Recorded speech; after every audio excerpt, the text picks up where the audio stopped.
Glória a Deus. Amados, vamos prosseguir então o nosso estudo.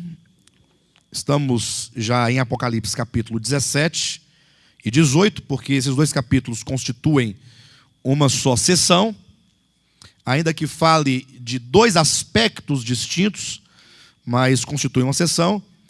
Quero ler hoje com os irmãos, lendo aqui Apocalipse capítulo 17, apenas para extrair daqui algo, e logo vamos ter que retomar o nosso percurso profético acerca do tema A Grande Babilônia.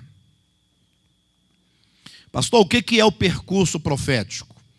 Aí nós temos demonstrado como que as verdades bíblicas, sobretudo as do Apocalipse, elas se encontram ao longo da Escritura. Ou seja, o tema A Grande Babilônia, né? Babilônia, a grande, a mãe das meretrizes, não é um tema que surge no Apocalipse. Ele surge em Gênesis, capítulo 10 e capítulo 11. De maneira que lá nós temos o germe, temos a semente. E essa verdade e esse fato espiritual, ao longo da história e ao longo da Escritura, vai se desenvolvendo até chegar à sua plena glorificação. E aí os irmãos entendam a palavra glorificação, não no aspecto simplesmente positivo de glória, mas chega na sua plenitude, no seu amadurecimento, na sua frutificação máxima. Chega no seu ápice no Apocalipse, como a Grande Babilônia.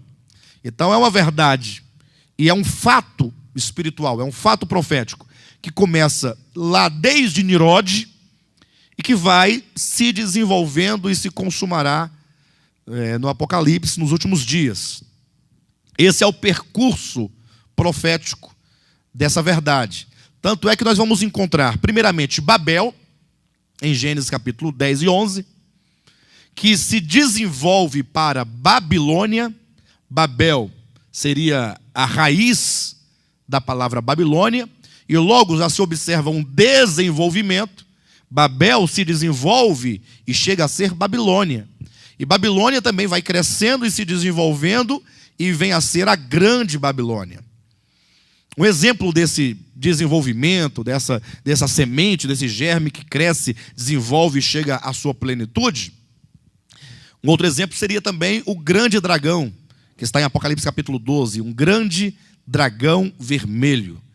E o próprio texto de Apocalipse 12, só a critério de exemplificação, diz claramente: viu-se no céu um grande dragão vermelho. Lá no versículo 12, capítulo 12, versículo 12, tem uma vírgula depois de dragão vermelho, dizendo: a antiga serpente, vírgula, que é o diabo. Então olha como o Apocalipse apresenta. O diabo é apresentado no Apocalipse, porque fala o grande dragão vermelho, vírgula, a antiga serpente, vírgula, que é o diabo. Então, na verdade, ele quer falar do grande dragão vermelho. Mas para que ninguém fique perdido sem saber o que é o grande dragão vermelho, ou alguém não venha querer dormir para sonhar, e aí chegar a uma conclusão através de um sonho, e aí deduzir quem seja o dragão, ele diz: não, o dragão é a antiga serpente. Então, quando ele fala a antiga serpente, logo, a própria Escritura te dá uma chave interpretativa. Como diz, esse dragão aqui no Apocalipse, que é um dragão grande, gordo, vermelho, ele é a antiga serpente. Isto é, a serpente de Gênesis 3 cresceu e desenvolveu-se a ponto de tornar-se o dragão. O dragão, portanto, é a serpente que cresceu e desenvolveu. E nós vamos perceber que ele é vermelho porque ao longo da história ele primeiramente derramou o sangue dos servos de Deus ao longo da história e o bebeu simbolicamente. E aí, para que ninguém tenha dúvida de que o dragão vermelho, que é a antiga serpente, seja o diabo, ele coloca que é o diabo. Então, há um desenvolvimento dessa verdade. Por exemplo, ou mais um exemplo, em Apocalipse capítulo 5, João vê ali no trono, no meio do trono, um cordeiro recém-imolado, como quem tem 7 olhos e 7 chifres. Aquele cordeiro, daquele modo como se encontra no trono de Deus e Apocalipse, ele aparece a primeira vez em Gênesis capítulo 3 também. Quando ali o primeiro animal é imolado, a partir do qual da sua pele são feitas vestes para Adão e Eva. Depois vem Abel sacrificando o cordeiro. Depois vem Noé, depois vem Abraão, vem Isaac, vem Jacó. E aí vem a nação de Israel em toda a sua história, até vir João Batista dizer: eis o Cordeiro de Deus. Então, assim, são verdades que não aparecem no Apocalipse do nada. Não, são verdades que já foram semeadas, numa linguagem simbólica, metafórica, em Gênesis. Então, ao se estudar, por exemplo, a Grande Babilônia, que é o nosso tema, nós não podemos simplesmente começar a querer entender a Grande Babilônia a partir de Apocalipse 17. Você tem que começar, retomando desde o princípio como que esta verdade espiritual, esse fato profético, veio a ser a Grande Babilônia. Só é possível se entender a Grande Babilônia se você começar a estudá-la desde Gênesis capítulo 10. De lá, vendo os princípios, porque a Grande Babilônia foi originalmente uma semente chamada Babel. Então, a Grande Babilônia é Babel desenvolvida. É como uma criança. Nasce uma criança. Quando ela nasce, ela tem tudo de um adulto. Olhos de adulto, tem fígado de adulto, tem ouvidos de adulto. No sentido, ou melhor, não é de adulto, tem todos os órgãos e membros como de um adulto. Mas que precisa o quê? Desenvolver-se. Por exemplo, uma criança quando nasce, ela não vê, não enxerga com a nitidez, com a percepção que o adulto vê as coisas. Então é preciso que se desenvolva. Entretanto, lá, quando nasce, já tem todas as propriedades já estão ali. Então, ao estudar o Apocalipse, no caso, a Grande Babilônia, temos que entender a Grande Babilônia lá, desde os princípios. De lá nós fomos depois para Daniel capítulo 4, semana passada, lembram? E nós então vimos mais uma vez o princípio da Babilônia, porque Babel tornou-se Babilônia. Daniel capítulo 4 fala de Babilônia. E aí as figuras se repetem, porque são retomadas a ideia. Vamos supor assim, Gênesis capítulo 11 fala de uma grande torre, a intenção de uma torre que chegasse até os céus. Daniel capítulo 4 fala de uma árvore que chega até os céus. A ideia é a mesma, dessa grandeza, desse crescimento, enfim. Então é preciso construir este percurso profético. Perfeito? Estamos construindo desde há 4 semanas. Então leamos Apocalipse capítulo 17. Todo ele. São 18 versículos. Diz assim, a partir do versículo 1. Veio um dos 7 anjos que tem as 7 taças e falou comigo dizendo: vem, mostrar-te-ei o julgamento da grande meretriz que se acha sentada sobre muitas águas. Dá uma pausa. Logo de cara você já encontra algo revelador.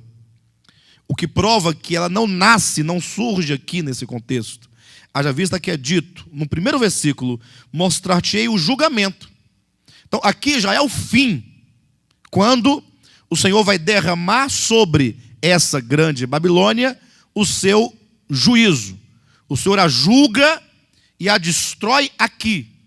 O que significa que ela já vem há muito tempo cometendo as suas perversidades, e aqui ela chega no seu fim. Versículo 2 diz: com quem se prostituíram os reis da terra, e com o vinho de sua devassidão, foi que se embebedaram os que habitam na terra.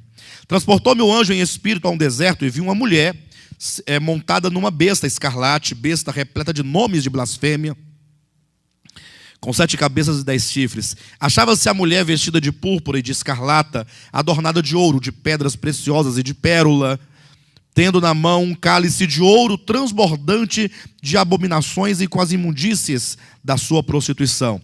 Na sua fronte achava-se escrito um nome, um mistério: Babilônia, a grande, a mãe das meretrizes e das abominações da terra. Então vi a mulher embriagada com o sangue dos santos e com o sangue das testemunhas de Jesus, e quando a vi, admirei-me com grande espanto. O anjo, porém, me disse: por que te admiraste?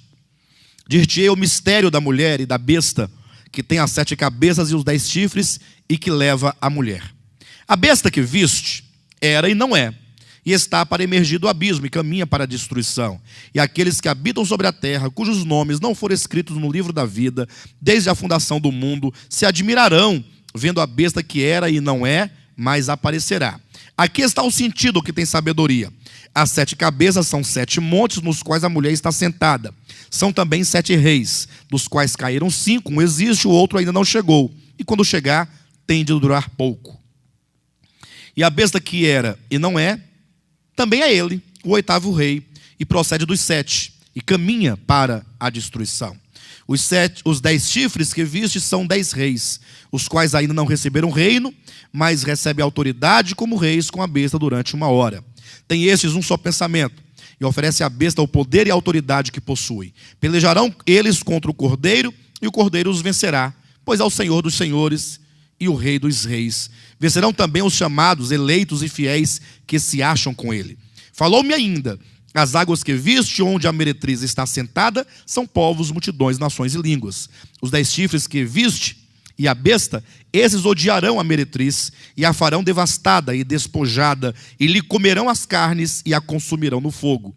Porque em seu coração incutiu Deus que realizem o seu pensamento, o executem a uma e deem à besta o reino que possuem, até que se cumpra as palavras de Deus. A mulher que viste é a grande cidade que domina sobre os reis da terra. Então vejam, observem algo aqui, o que se descreve aqui. Vamos tentar entender o desenho que se pinta aqui no capítulo 17. João foi convidado para ver, para receber, de acordo com o versículo 1, a visão do julgamento da grande meretriz que se acha sentada sobre muitas águas. Perfeito? Então começa com um objeto apenas. Vou te mostrar o julgamento da grande meretriz que se acha sentada sobre muitas águas. Pronto. A partir do versículo 2, então, é dito, no versículo 3 é dito, então, que ele foi transportado em espírito, e aí ele vê uma cena. Qual é a cena que ele vê?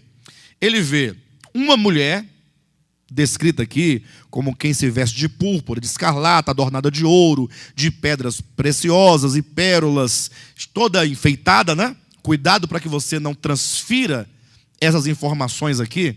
Aí quando você vê uma irmã com pérola e brinco e pintar, fala assim: ah, a Bíblia fala de você em Apocalipse 17. Tem nada a ver uma coisa com a outra, não é? Nada a ver. Na verdade, ela se enfeita dessa maneira, e ela inclusive traz em sua mão um cálice de ouro, porque o ouro, tanto quanto as pedras preciosas, assim como a pérola, são os materiais da grande, ou melhor, são os materiais da Nova Jerusalém.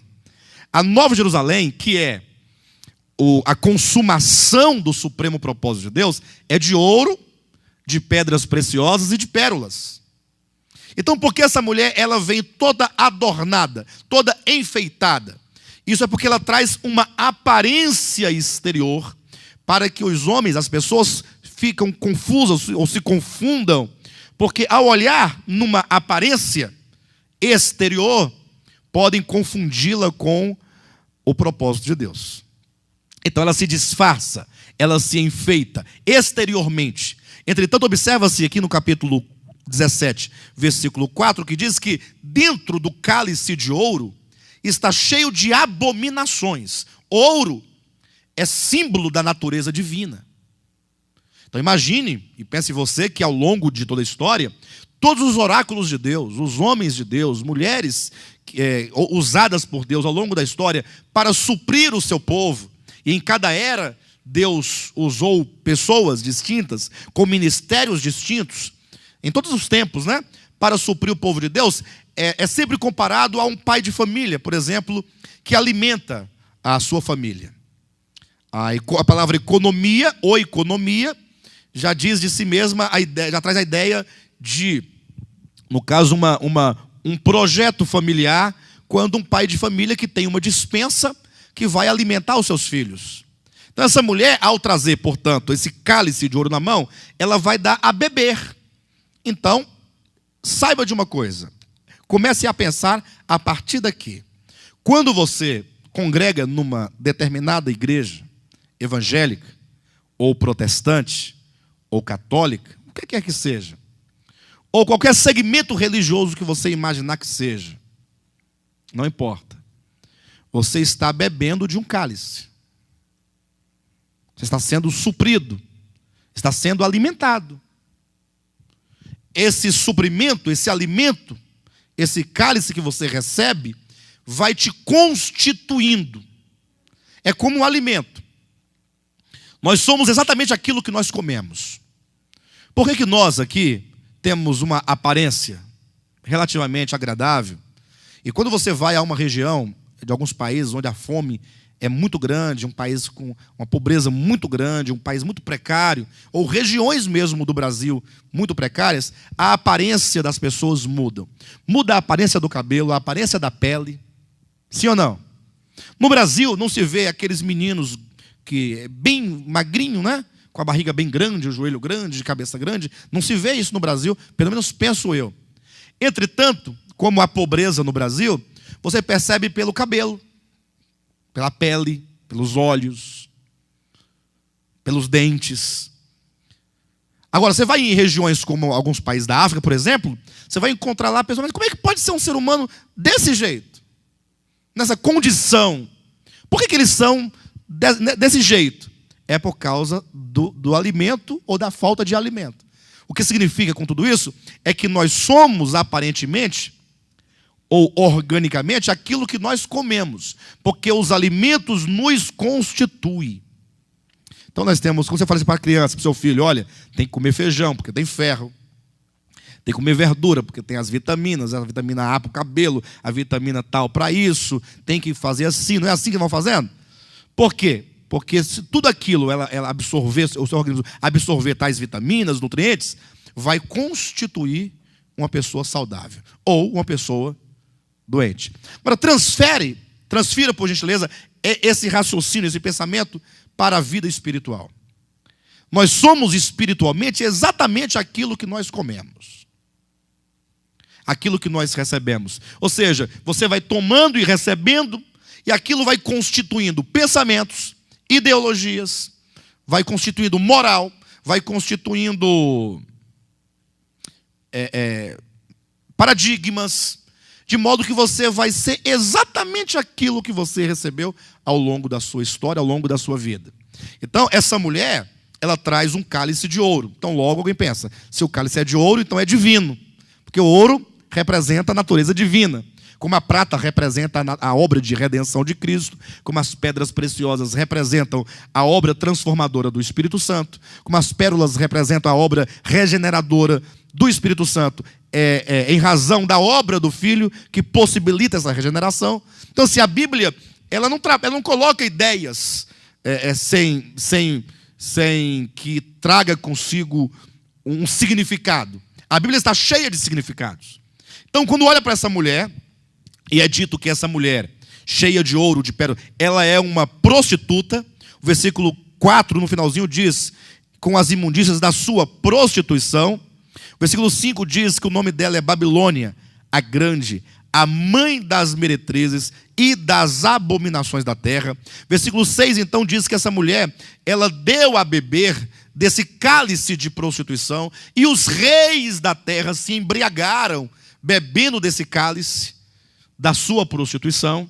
Temos então a figura dessa mulher que está montada numa besta, num animal. Um animal que não é um urso, não é um leão, não é um leopardo, não é nenhum animal que você conheça, mas é um animal estranho. A ponto é como se fosse um animal selvagem, né? Não somente isso.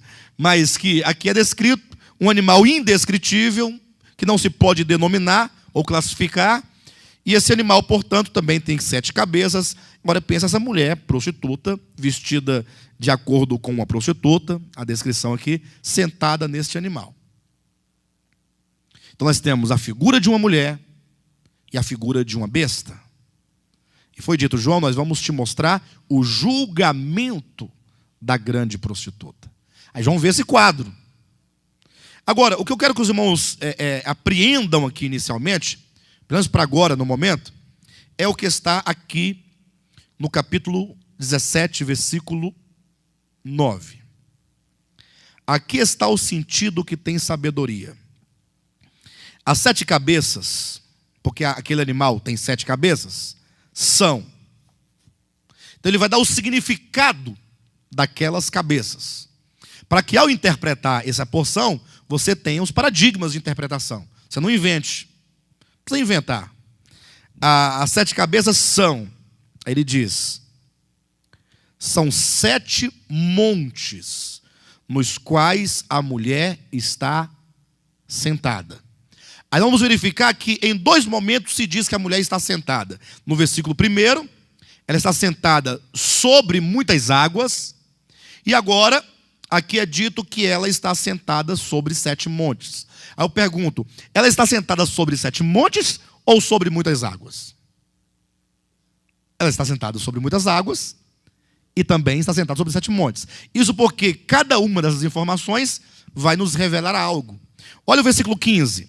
Falou-me ainda, as águas que viste, onde a meretriz está sentada, são povos, multidões, nações e línguas. Então isso quer dizer que a abrangência, o domínio e a influência dessa mulher é universal.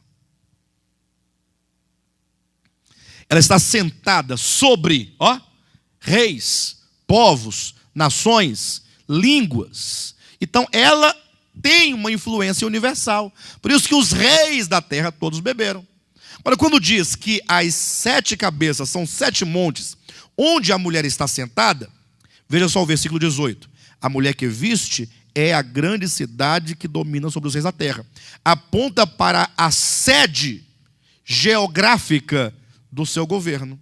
Então, espiritualmente, ela abrange, alcança, domina, influencia todos os povos.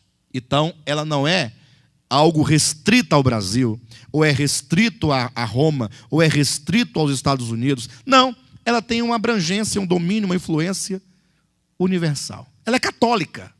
Entenda católica no sentido de universal. A palavra católica quer dizer universal. Tá bom? Não se precipite. Pois não? Observe que essa mulher, ela tem um cálice. Desse cálice beberam os reis da terra. Ela está sentada e, portanto, ela está sobre as nações de todo o mundo. E é dito também que ela tem filhas, que ela é mãe das meretrizes. Mas vamos devagarzinho. Não vamos nos preocupar em querer trazer a identidade dessa mulher. Vai entendendo, daqui a pouco você vai saber quem é. Não precisa dar nome para ninguém.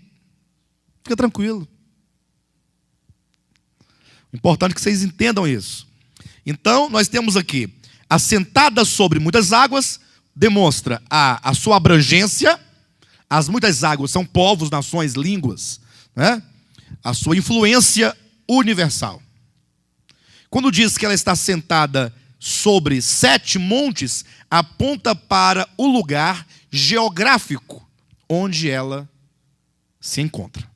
A sua sede se encontra. Perfeito? Mas veja então capítulo 17, versículo 9. Diz que as 7 cabeças são 7 montes nos quais a mulher está sentada. Ponto. São também. Quando diz na sua Bíblia são também, quer dizer, essa profecia, essa mulher, ou melhor, essas 7 cabeças, ela não deve ser vista apenas numa perspectiva. Ela tem um aspecto de uma mulher que está sobre o mundo inteiro, mas as 7 cabeças são também. Então você vai trabalhar com 2 paradigmas de interpretação. Entende isso ou não? Quando diz são também 7 reis. Então, as 7 cabeças são 7 montes e são também 7 reis. E aí, isso nos leva a considerar, quando você volta a Gênesis capítulo 10 e capítulo 11, a semente disto, quando lá nos diz que Nirode propôs o seguinte àquele povo pós-diluviano: façamos uma cidade e uma torre, cujo topo chega aos céus. Ou seja, eu tenho uma proposta dupla de uma cidade e de uma torre. Isso se você observar que a cidade tem em si mesma um aspecto político. A polis, a cidade, ela tem a ideia de administração, de governo, de política, o que lembra os reis. Aqui, as 7 cabeças são 7 reis. Então, a grande Babilônia, que está intimamente vinculada à besta, porque ela está montada nessa besta, tem esse aspecto político, administrativo, da realeza, do governo. Mas é dito também, façamos uma torre, cujo topo chega aos céus. Agora, essa torre há em si mesma uma ideia de espiritualidade, de ascensão, de busca do divino. Então a ideia de religiosidade já está aqui na própria ideia da torre. Além disso, também temos o testemunho, o depoimento, aí os estudos de arqueólogos que já perceberam que essa torre não era única sobre a terra. Já houve várias reproduções dessa torre em vários lugares, e que tem um aspecto de um templo, e ali adorava-se a deuses pagãos naquela torre.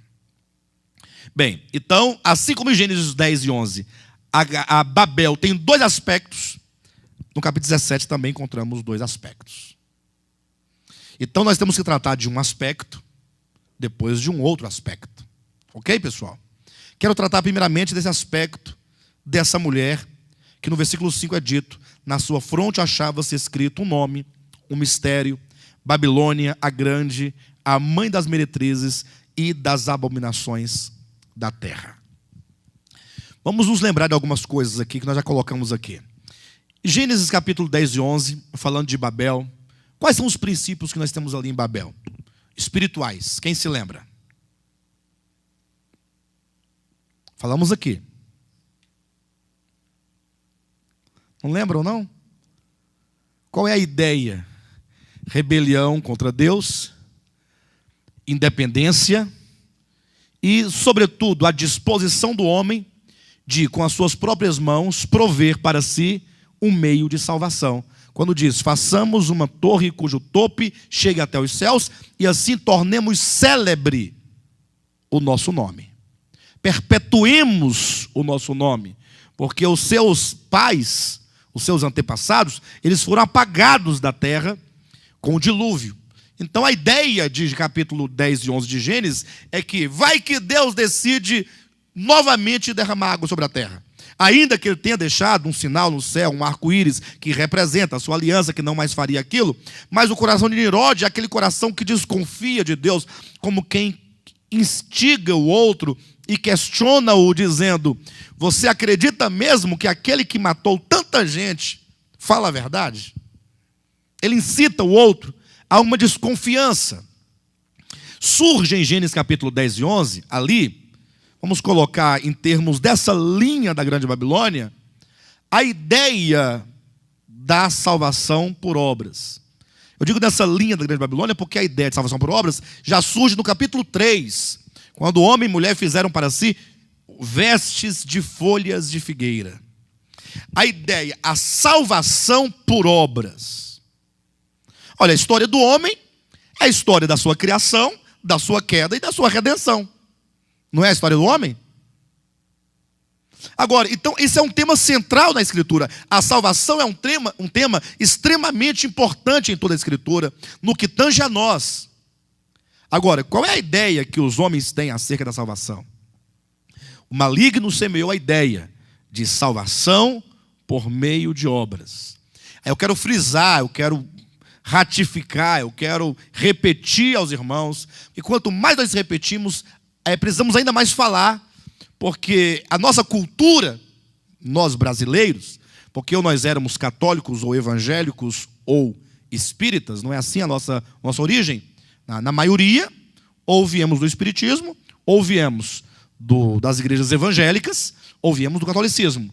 Esses 3 ramos ditos cristãos, eu falo ditos cristãos porque a igreja evangélica diz ser cristã, a igreja católica diz ser cristã, espiritismo, segundo Allan Kardec, pelo menos, diz ser cristão. As 3 vertentes dizem ser cristãs. As 3 correntes, espiritismo, catolicismo e igrejas evangélicas, pregam a salvação do homem. por meio de obras humanas. Todos esses segmentos. Eu sei que alguém, talvez aqui não, mas alguém assistindo pela internet, vendo posteriormente o vídeo, vai questionar isso. Não, pastor, não concordo. Na minha igreja prega que a salvação é pela graça. Aí de duas uma. Ou a sua igreja não é evangélica, ou a sua igreja é sofismática. Explico. A igreja evangélica, ela diz, a salvação é por meio de Jesus Cristo. Sim ou não? Vocês não têm ouvido isso?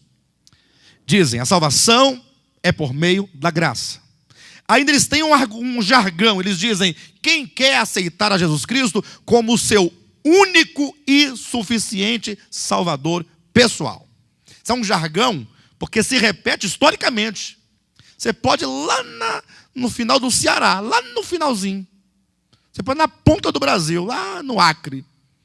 Vão dizer, se for igreja evangélica, tem um apelo no final. Quem quer aceitar a Jesus Cristo como seu único e suficiente Salvador pessoal. Aí já tem 3 irmãs cantando. Meu amigo, hoje tu tens a escolha. Então eles dizem único. Se é único, não há outro Salvador, há? Há ou não há? Se é único. E se é suficiente, de que mais ele precisa para te salvar? De que mais ele precisa? Se ele é suficiente. De nada, nem da sua colaboração, nem das suas obras. Se ele depender de algo além disso, além dele próprio, não será suficiente. É assim que se diz, é pela graça, é por Cristo, é pela fé. Cristo é o único Salvador pessoal e único e suficiente Salvador de suas vidas. Ok. Mas será que isso é verdade até o fim? É onde surge o sofisma. Isso é uma tática muito usada por vendedores, por corretores. Não que todos usem a mesma tática. Mas quando a pessoa ela quer a qualquer custo, a qualquer preço, vender, então ela nunca vai dizer toda a verdade. E na medida que a pessoa vai descobrindo as verdades por detrás daquela realização comercial, aí ele vai criando as manobras para que a pessoa, por fim, se veja completamente ganha. Mas não entrega toda a verdade. Então diz, Jesus é o único suficiente Salvador pessoal. É pela graça, é pela fé. Para que o indivíduo compre a ideia. Comprando o indivíduo a ideia, aí fala, não, então agora você tem que cumprir com uma vida cristã adequada. Aí começa a estabelecer uma série de paradigmas, mesmo coisas boas e coisas bíblicas. Quando eu falo bíblico, por exemplo, que a Escritura diz, por exemplo, que o cristão ele deve proceder de um modo de acordo com a Escritura, a palavra de Deus, a vontade de Deus, não é verdade? Aí vai colocando. E se a pessoa não cumprir com todos aqueles requisitos? O que se diz então? No caso, não tem como ser salvo. Jesus já fez a parte dele, você tem que fazer a sua. Você tem que ser fiel até o fim. Pastor, mas isso está na Bíblia. Ser fiel até o fim e dar-te-ei a coroa da vida. Eu digo, está certo, não está errado. A coroa da vida será dada somente para quem perseverar até o fim, para quem for fiel até o fim. É verdade. Só que lá não diz que será dada a salvação para quem for fiel até o fim. É dito, será dada a coroa. Mas a coroa não é a salvação? Bem, aí você tem que perguntar para a Bíblia. Você não pode deduzir que a coroa seja a salvação, só porque você quer que seja a salvação. Pastor, como é que eu vou saber onde está na Bíblia que fala sobre essa coroa? Você vai ter que ler primeiro aos Coríntios, capítulo 9, versículos 19, 20, 21, 22, 23, 24, 25, 26, quando o apóstolo Paulo diz, olha, lá no estádio, todos na verdade correm, mas um só leva o prêmio. Correi de tal maneira que o alcanceis. Uns correm para adquirir uma coroa corruptível. Nós, porém, a coroa incorruptível. Está falando de coroa. Ele diz, devemos nós correr de tal maneira que alcancemos nós o prêmio. Ele vai dizer, a coroa é um prêmio. Mas aí pastor não respondeu nada, porque não diz que a coroa não é salvação, apenas diz que a coroa é um prêmio. Aí eu pergunto, e você consegue conceber a ideia de que a salvação seja um prêmio? a salvação seja uma recompensa, a salvação seja dada apenas para aquele que a conquistar. Então isso está em conflito com Efésios 2:8, que diz: pela graça sois salvos mediante a fé. Isso não vem de vós, é dom de Deus. Salvação é dom de Deus. Coroa é prêmio, é recompensa, é galardão. Isso porque a Bíblia fala tanto do dom da salvação, como um dom gratuito possível mediante a morte de Cristo, e também nos fala de uma coroa que será dada ao que correr a carreira cristã. E não somente ao que correr, mas ao que correr a carreira de tal maneira, isto é, correr do modo como aquele que lá no estádio corre e alcança o prêmio. Pastor, e como é que aquele atleta corre? Lá, né, quando Paulo disse aos Coríntios, né, era na Grécia, eles tinham a ideia do que eram as Olimpíadas, do que eram as corridas dos gregos. Nós aqui também temos. Basta você, por exemplo, agora em 2016, vai ter no Brasil as Olimpíadas. Você vai ver que lá tem as pessoas, os atletas, né? Aí não vai ter aquele que ganha a medalha de ouro, não vai? Por que ele vai ganhar a medalha de ouro e os outros não ganharão a medalha de ouro? Por qual motivo? Ora, porque ele foi o melhor. Ora, mas por que ele foi o melhor? Porque ele é em si mesmo o melhor? Não. Porque ele teve uma maior dedicação, maior preparo, maior dedicação, maior disciplina, maior tudo. Aquela vitória é o resultado de toda uma disposição que ele assumiu antes daquele momento. Aí Paulo diz: a vida cristã deve ser levada a sério. Você deve viver a vida cristã como aquele que entende das suas responsabilidades. Não como quem procura ser salvo, porque a salvação não é prêmio nem galardão, é dom gratuito de Deus. Outro texto, Romanos 6:23. O salário do pecado é o quê? Mas o dom gratuito de Deus é o quê? A vida eterna é dom gratuito, não é coroa, não é prêmio, não é recompensa, não é galardão. É porque há essas duas ideias na Bíblia.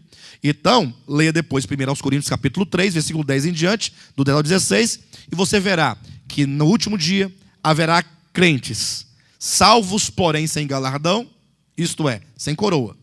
E haverá salvos que também ganharão o galardão. São coisas distintas. Entenderam? Então, assim, essas três vertentes, que são as bases da nossa tradição, nós aqui do Brasil, o espiritismo, catolicismo, igrejas evangélicas, no final, eles não conseguem conceber. Eu falo no final, sobretudo, igreja cristã evangélica. Igreja católica, desde sempre, foi muito clara e enfática. A salvação é o resultado, é a somatória de fé mais obras. Ponto final. E até hoje prega-se a mesma coisa, não muda. Ah, porque o padre de Melo falou isso aí, esquece o padre de Melo. Ele não é igreja católica. Ele é um padre que, se ele for profundo nas suas teologias e insistir contra o catecismo, ele vai ser expulso de lá. Se. Não estou dizendo que isso vai acontecer ou que já aconteceu. Qualquer um. Você quer saber o que é igreja católica, você tem que ler o catecismo da igreja católica, oficial, onde estão as doutrinas, que prega claramente salvação, fé e obras. Espiritismo não é fé e obras, é só obras. Não tem nada de fé. Só as obras. E a igreja cristã evangélica começa dizendo que é só fé, mas a fé somente não lhe é suficiente. Logo, eles exigirão as obras, por isso sofismática. Então eu disse, a igreja que prega a salvação pela graça de Cristo somente, ou não é evangélica, ou sendo, é sofismática. Por que não é evangélica? Pastor, vocês são o que aqui? Nós não somos evangélicos, graças a Deus. Deixamos de ser. Como assim? Veja bem. Isso é muito simples de se resolver, ainda que seja um pouco difícil de assimilar de primeira mão. Digamos aqui que nós temos aqui um pastor da IURD. Perfeito? Aí temos um pastor aqui da Mundial. Temos aqui um pastor da Graça Internacional. Um pastor da Assembleia de Deus. Perfeito? E um pastor da Deus e Amor. Eu pergunto, o senhor é evangélico? Evangélico. O senhor é evangélico? O senhor é evangélico? Evangélico? Evangélico? Todos eles são evangélicos? São. Então, o que os fazem todos eles ser evangélicos, se não são da mesma instituição? É porque eles compartilham de algumas, entre aspas, verdades comuns. Eles têm algumas coisas que os unem. Você pergunta para mim assim, pastor Alexandre, você é evangélico? Eu digo, não posso ser. Não nesse sentido histórico. Eu seria no sentido linguístico, enquanto que a palavra evangélico, enquanto um adjetivo, diz respeito àquilo que se refere, ou aquilo que é relativo ao evangelho. Mas evangélico, enquanto um movimento histórico que tem menos de 200 anos, que se funda nas bases da salvação, que depende do homem, que passa pelo homem, do livre-arbítrio, eu não posso ser como vocês, portanto, não posso me chamar evangélico. Não posso ser. Quando eu digo assim, você é evangélico, você fala assim, sou. Você quer dizer, compartilho das ideias da IURD, da Graça, da Internacional, da Mundial, da Universal, da Global, do Mundial, Planetal. Essas coisas grandes demais. Mas se você não compartilha de tais ideias, então você não pode se chamar tal. Eu sei que isso é um pouco novo. Isso vai criar um problema para nós tão grande. Porque nenhuma instituição dita igreja, que não seja católica, ousou dizer, nós não somos evangélicos. Nós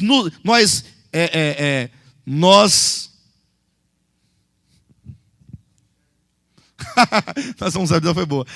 Nós nos recusamos ser identificados com o que se chama de evangélicos. Nós nos recusamos. Somos meramente cristãos. Ainda que assim todos digam ser, nós queremos ser identificados somente com Cristo, com nada mais. E o Cristo da Escritura. Bem, pessoal, tudo isso que nós estamos falando aqui acerca de salvação por obras, esse é um grande problema que começa lá no princípio. Você vai encontrar lá em Gênesis capítulo 10 e 11 a ideia de salvação por obras. Chegando então a Daniel capítulo 4, falamos aqui semana passada, o que nós vemos lá? Qual é o princípio de Daniel capítulo 4? Quem se lembra aqui? Estamos apenas recordando e trazendo de volta o que já falamos aqui.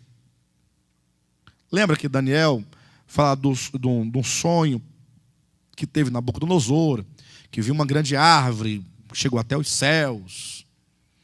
E aí, por causa da sua arrogância, do seu espírito, de independência, de não reconhecer a glória de Deus, quando ele diz assim, esta é a grande casa real que eu construí para a minha glória, lembra lá? Aí ele se tornou um animal por 7 anos.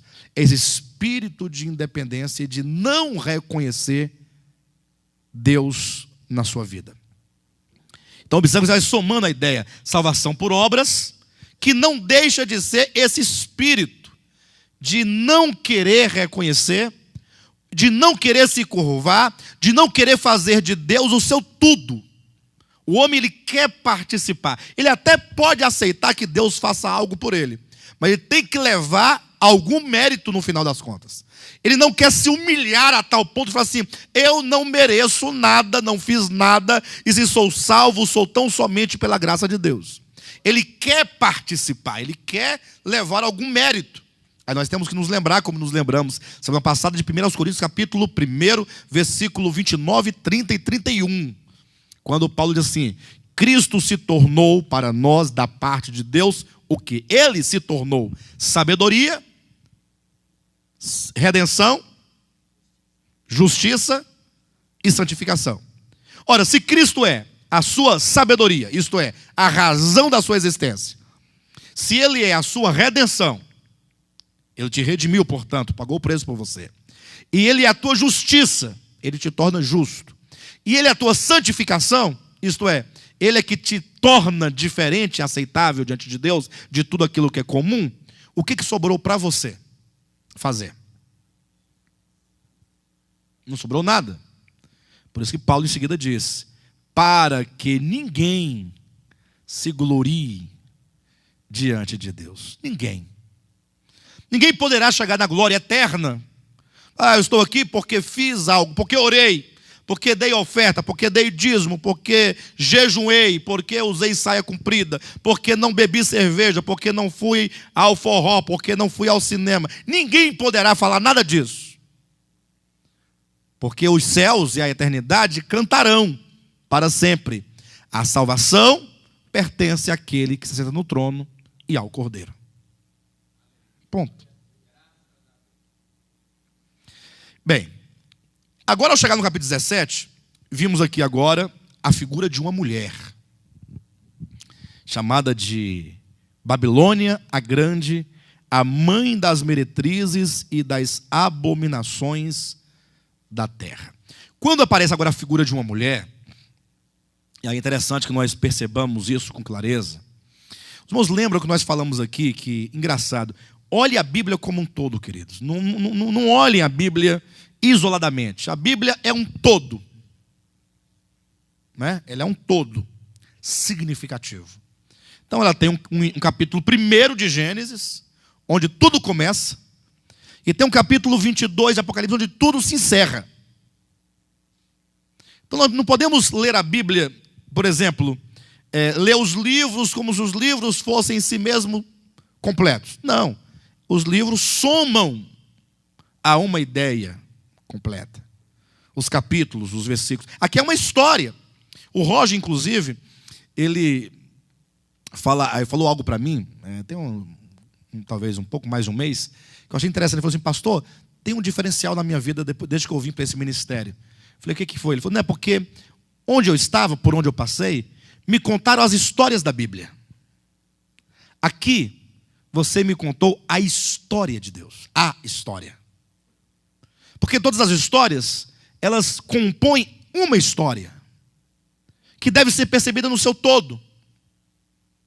Então, observem que a consumação de tudo, quando tudo se acabar, essa confusão vai acabar de teologias, de linhas teológicas, de pelagianismo, de arminianismo, de calvinismo. Isso vai acabar, isso vai passar. Quando lá no final ninguém tiver dúvida mais de nada, está aqui, ó. Nós vamos ter a Nova Jerusalém como a consumação do supremo propósito de Deus. Aquilo que um dia Deus, entenda como homem, sonhou, estará concretizado no fim. Nós estamos quase lá. Assim como Deus tem um plano, Deus tem um projeto, tem uma economia que consumar-se-á na Nova Jerusalém, o maligno também tem uma economia. Ele também tem um projeto. Ele também está fazendo algo. Machado de Assis escreveu um conto chamado A Igreja do Diabo. Já ouviram eles falar desse conto? Vocês têm que ler. É um conto interessantíssimo. Só há um problema nesse conto, que Machado talvez não estivesse claro, quando ele diz o seguinte: que um dia o diabo cansou de ficar à toa. Aí resolveu ir a Deus, né, reivindicar um direito. Falou assim: ó, eu também quero ter a minha igreja. Todo mundo tem a sua igreja, eu quero ter a minha também. E aí Deus autorizou, e o diabo desceu de lá para cá e começou a fazer a igreja dele, e fez a igreja dele. E o pior, quando o diabo no conto vai falando da igreja dele, você reconhece essa igreja em vários lugares. Leiam o conto, A Igreja do Diabo. É um conto, você pode ler aí, quem sabe, em menos de 1 hora você lê. Um conto pequeno. A Igreja do Diabo. Leia também o Sermão do Diabo. Certa vez o diabo subiu no monte, trouxe seus discípulos para perto de si e começou: bem-aventurados. Aí começa a bem-aventurança do diabo. Mas cuidado, não é nenhuma blasfêmia contra Jesus Cristo, não. Pelo contrário, é uma maneira de ele glorificar o sermão da montanha, é uma maneira de ele glorificar a igreja de Jesus Cristo, quando ele contrapõe ao sermão da montanha o sermão do diabo. Porque o diabo vai inverter tudo que está lá. Então, quando ele inverte tudo, ele está dizendo que Deus é isso, coisa muito maravilhosa. Mas quem não faz isso e ao contrário faz isso, não está no sermão de Cristo, está no sermão do diabo. Ainda que você traga nos lábios o sermão de Cristo. Se na sua vida prática o sermão que se realiza e se concretiza é o do diabo, então você é do diabo e não de Cristo. Ainda que você diga que sua igreja é de Deus, mas se na prática você vive aquilo que prega a igreja do diabo, ainda que você discorde do que ele prega, mas se você discordando faz, então a sua igreja não pode ser a de Deus, é a igreja do diabo. Bem, mas então o Machado diz o seguinte, que o diabo num certo dia, cansado de ficar à toa, desempregado, sem nada para fazer, decidiu quebrar sua monotonia, fazendo para si uma igreja. Bem, eu quero dizer com isso o quê?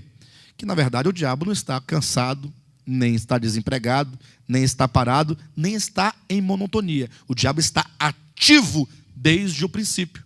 Porque desde o princípio ele tem um projeto. E ele trabalha efetivamente, ativamente, diligentemente no seu projeto. E aí está o grande problema nosso enquanto seres humanos. Nós vivemos muitas vezes a vida cristã ignorando o propósito de Deus, ignorando o propósito do maligno. Na verdade, nós quase não cremos em quase nada. Embora nós declaremos que nós cremos em tudo. Mas o crer que Tiago prega, a fé, é aquela fé, sabe, que reage de acordo com aquilo que se diz. Paulo também diz em 1 Coríntios, ele diz, cri, por isso falei. Aí Tiago fala, cri, por isso pratiquei. Estou parafraseando a ideia de Tiago. Tiago chega ao extremo da fé e diz, quem crê, procede. Agora, quem diz que crê e não procede, pode ser até que creia, mas é uma fé muito desconfiável. É uma fé, assim, Tiago fala, não sei não. Enfim. Então, o maligno ele também tem um projeto. E se o projeto de Deus se consuma, ou consumar-se-á na Nova Jerusalém, o projeto do maligno vai se consumar aonde? Na Grande Babilônia. Por isso o Apocalipse, ele termina 17 e 18, Grande Babilônia. 21 e 22, Nova Jerusalém. Esses dois projetos são duas cidades, Grande Babilônia, Nova Jerusalém. São duas cidades. Mas, pastor, são duas cidades? Não, não são duas cidades. São dois povos representados por cidades. E por que são representados por cidades? Porque a cidade traz a ideia de edificação, de planejamento, de construção. Deus está construindo o seu projeto. O maligno está construindo também o seu projeto. Duas cidades. Olha que coisa interessante. Duas cidades que são duas mulheres. Isso é a maior prova de que as cidades não são cidades. Representam algo. Quem aqui já ouviu dizer alguma vez que nós, na eternidade, vamos morar numa cidade de ouro? Já ouviram? Porque a Bíblia diz que a cidade é de ouro. Mas quando diz isso, irmãos, ali está usando uma metáfora para representar algo espiritual e eterno. Ao se insistir em morar numa cidade de ouro, é fazer uma projeção das nossas ambições de hoje. Porque o que o ouro vale na eternidade? Ouro é uma convenção. Ouro é uma convenção. Se os homens tivessem dito que no lugar do ouro valer tanto, valesse o carvão, estava todo mundo matando o outro por causa do carvão e tacando ouro na cabeça do outro. Ou fazendo churrasco com ouro, queimando ouro e matando o outro por causa do carvão. Porque foi dito. A questão da economia, do dinheiro, isso aí é uma questão histórica de convenção. Os homens eles progrediram até esse estágio. Mas o que Deus tem a ver com ouro? Deus. O que nós na eternidade temos a ver com ouro? Não é? É uma transferência de ambições, que é morar numa casa de ouro, né? Hoje eu moro no Sol Nascente hoje, imagina amanhã morar na casa de ouro. Maravilha! Olha só a diferença, né? Sair do Sol Nascente para uma casa de ouro no céu. Mas as cidades não são cidades. Tanto é que a cidade Nova Jerusalém é a esposa do Cordeiro. É uma mulher virgem pura. Enquanto que a grande Babilônia é uma mulher prostituta. Contrapõe-se a Babilônia, inimiga histórica de Deus, a Jerusalém, a cidade de Deus, santa. Contrapõe-se uma prostituta a uma noiva. Não são contrários? Então, quando se fala do projeto do maligno, vai aparecer a figura de uma mulher, enquanto um símbolo. Assim como historicamente no Antigo Testamento vai se falar, por exemplo, que o povo de Israel era a esposa de Deus, Isaías 54:6, como é dito também em Cântico dos Cânticos, Sulamita, a amada de Salomão, representa o povo de Deus, ou a infiel, a pérfida lá de Oséias, Gomer, representava também o povo de Deus numa condição de apostasia. Não é isso mesmo? Então a mulher aparece como essa figura no projeto de Deus e no projeto do maligno. Pastor, por que essa ênfase? Onde é que você quer chegar com isso? Bem, na verdade, nós não entramos ainda aqui no capítulo 17. Eu queria apenas que os irmãos fossem comigo até Mateus capítulo 13. Vou começar hoje e vou terminar semana que vem, porque não tem como terminar esse capítulo aqui, ou pelo menos a parte que queremos abordar hoje. Capítulo 13, versículo 33. Disse-lhes outra parábola. O reino dos céus é semelhante ao fermento que uma mulher tomou e escondeu em 3 medidas de farinha até ficar tudo levedado. Aqui está a figura de uma mulher. Perfeito? Está aí a figura da mulher? Uma mulher surge, aí tem lá sobre uma mesa 3 medidas de flor de farinha, a farinha mais pura, mais fina, o melhor da farinha. E a mulher vem e ela não deposita o fermento na farinha. Não é dito isso. E também não é dito que ela coloca o fermento na farinha, ainda que ela tenha colocado ou depositado. Mas é dito que ela escondeu o fermento na farinha. Então, observe, alguém fala assim, pastor, mas aqui está claro. Qual que é a interpretação tradicional desse texto aqui? A farinha é o mundo. Aí é contraditório você imaginar o mundo como 3 medidas de fina flor de farinha. O mundo, como sendo uma farinha pura, é no mínimo estranho. E aí eles dizem, o fermento é o evangelho, que entra no mundo e agora vai penetrando o mundo de tal maneira até que todo o mundo receba o evangelho.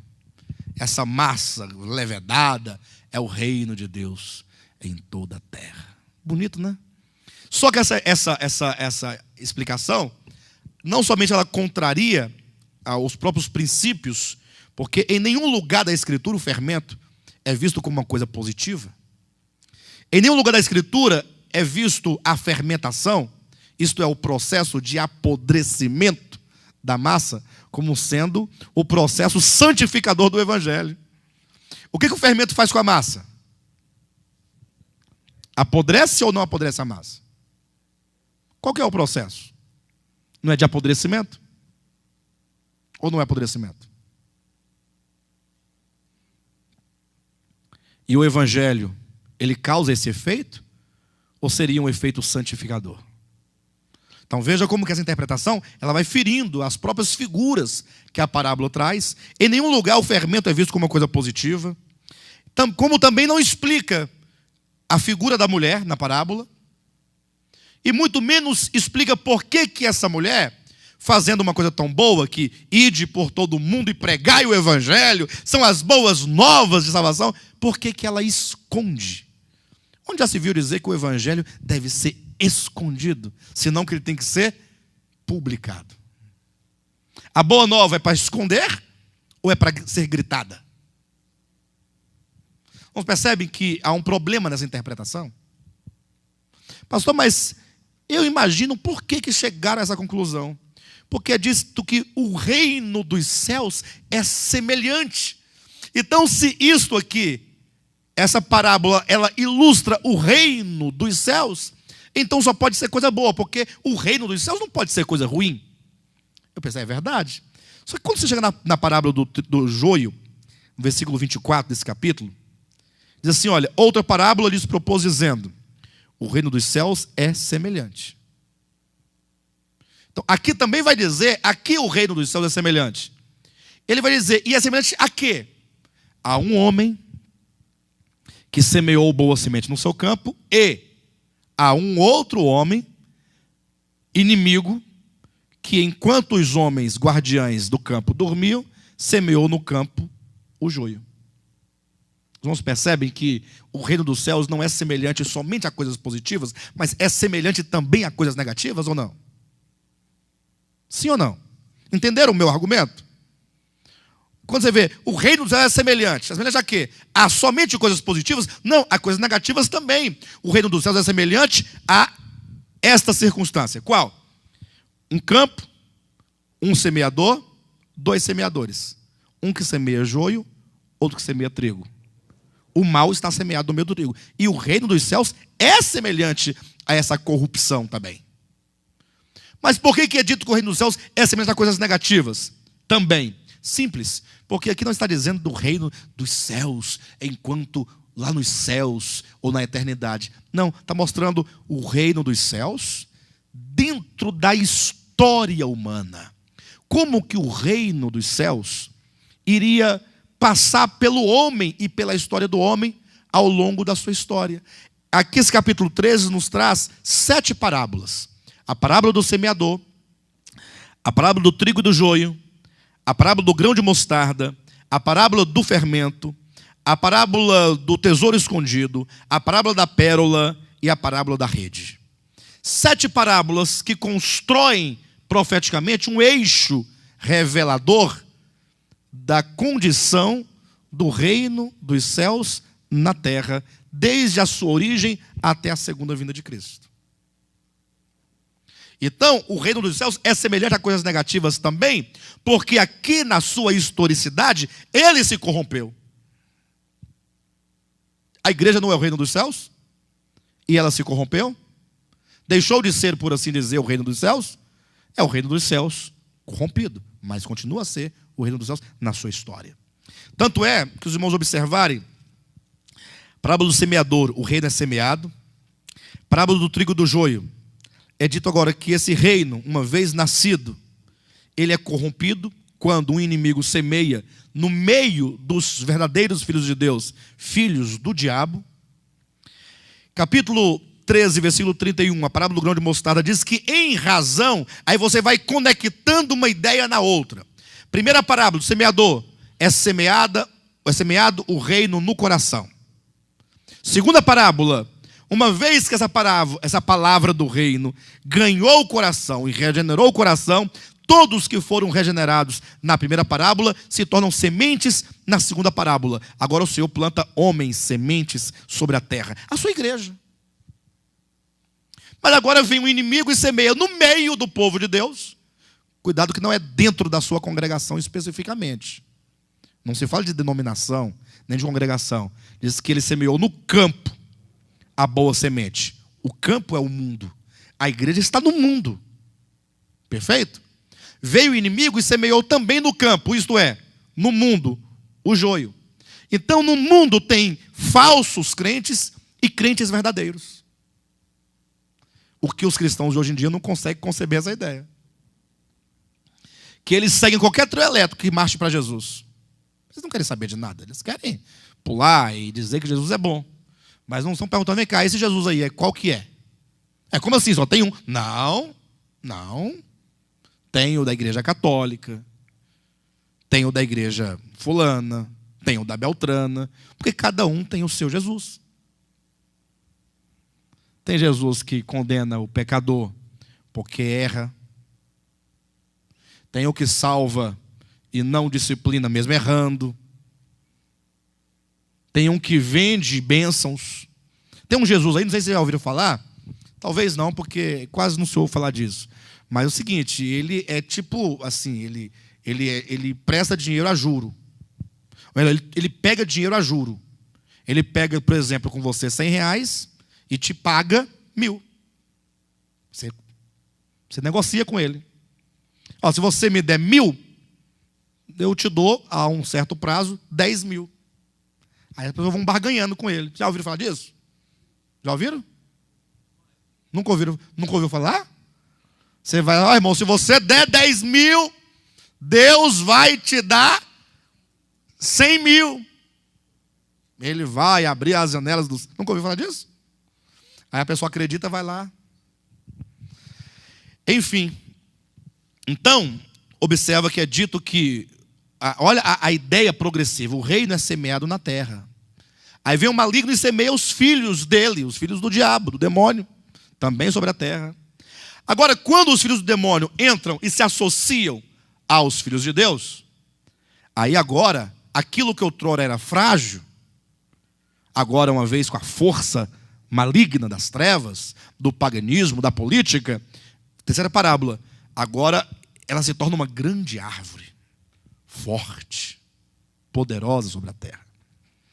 Em seguida, alguém vai lá e contamina o fermento, ou melhor, contamina a farinha. Vai demonstrando o que aconteceu ao longo da história cristã. Ou seja, a história cristã lida nos livros, hoje, já estava aqui profetizada.